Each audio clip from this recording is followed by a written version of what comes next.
So, Barbara, as you are aware, you have 15 minutes to present. After your presentation, you'll have a seat and you'll receive questions by the commission. You can start.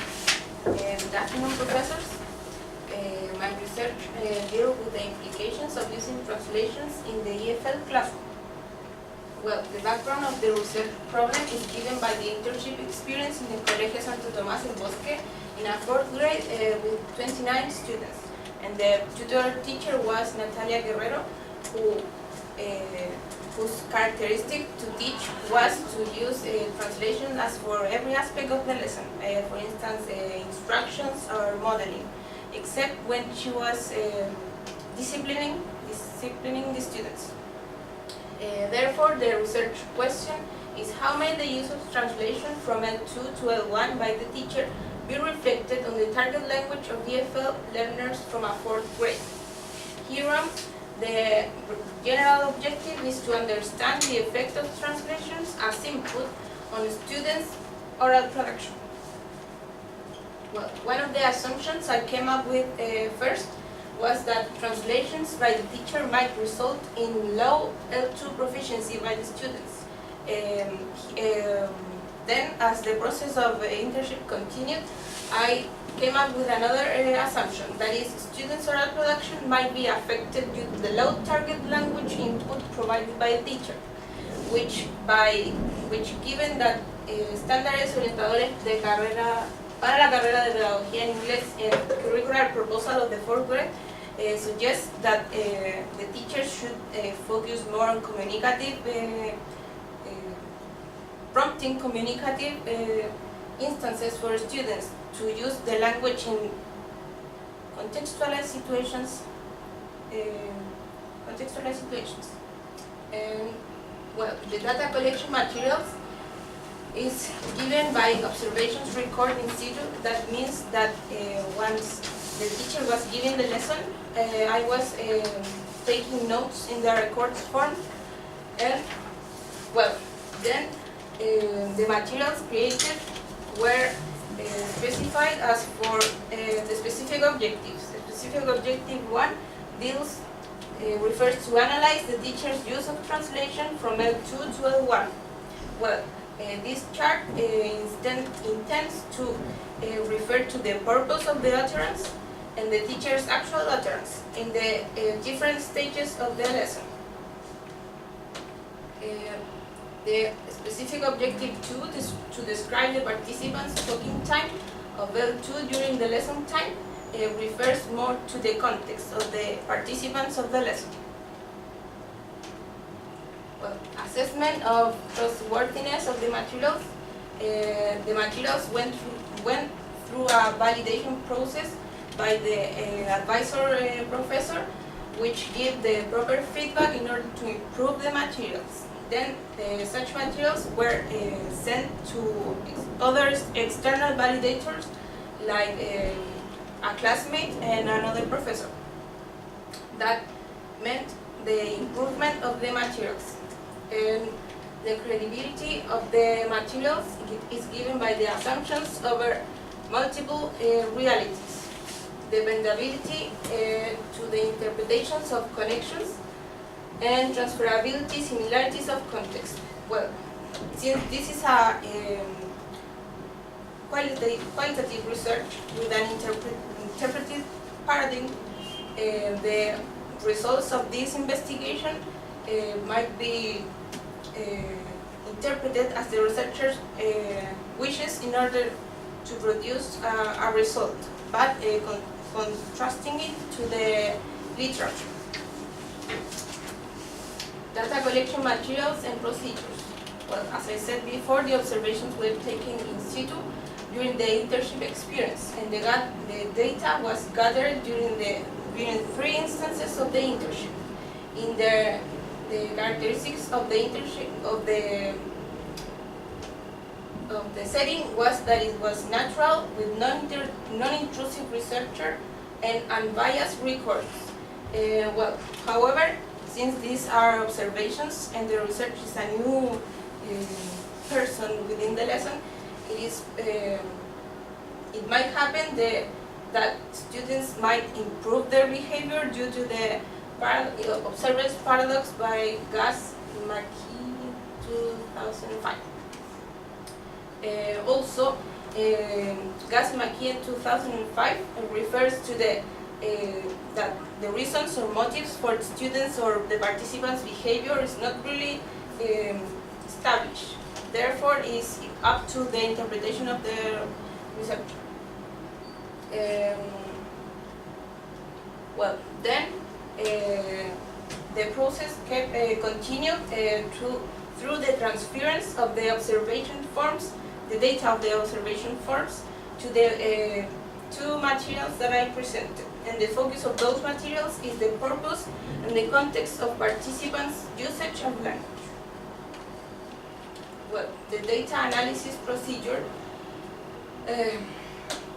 was categorized in two main categories. That is the teacher's input and the student's output. Then it was established the context according to the three instances of observation and the purpose of the observations.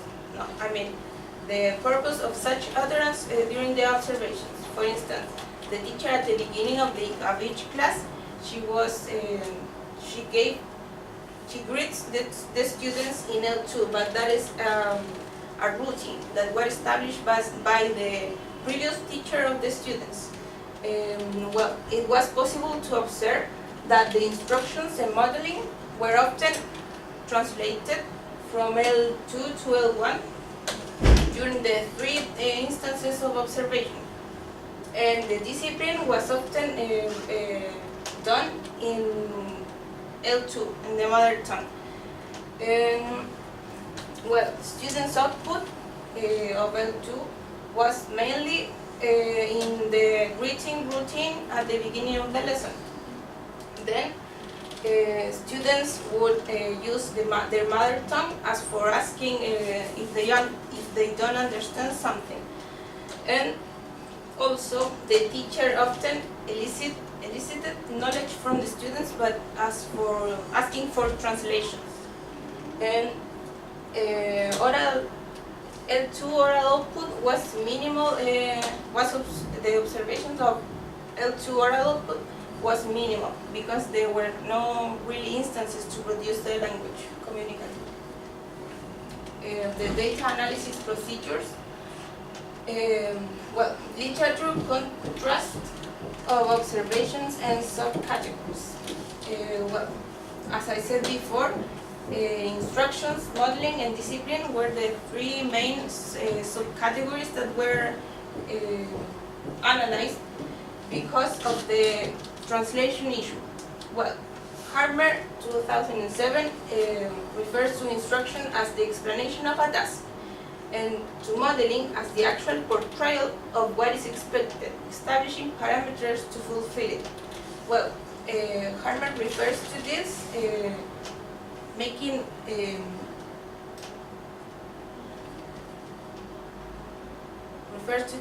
to this as for establishing that understanding is the main point of instructions and modeling, regardless if it is a translation or it is in L2. However, like Brown and Spada 2006 refers to that there are strategies to simplify the language in order to the students understand the instructions or modeling. That is called teacher's talk. Well, regarding discipline, Lightwood and Spada refers to that switching to first language for discipline deprives learners from opportunities to experience the use of language in context.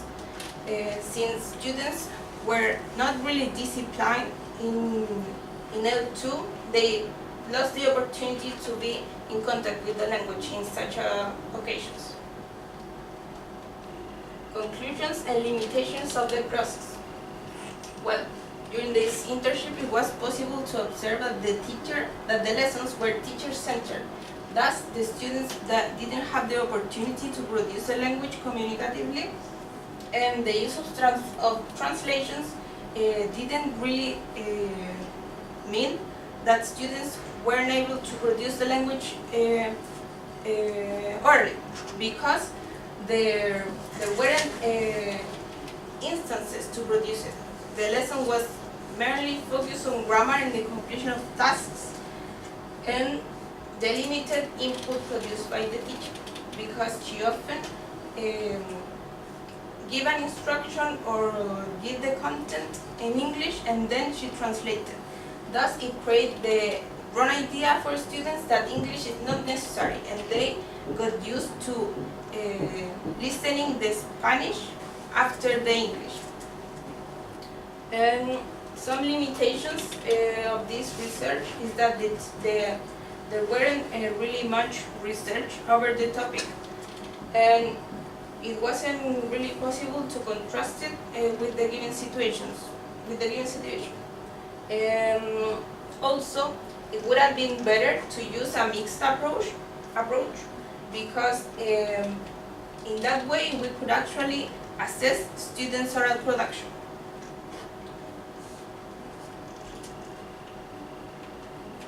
Metacognitive Analysis, the learning objective, objetivo de aprendizaje 5, reaccionar a lo escuchado estableciendo relaciones con experiencias personales y expresando preferencias, sentimientos, opiniones por medio de dibujos, representaciones, mímicas y acciones, dramatizaciones, palabras o frases escritas.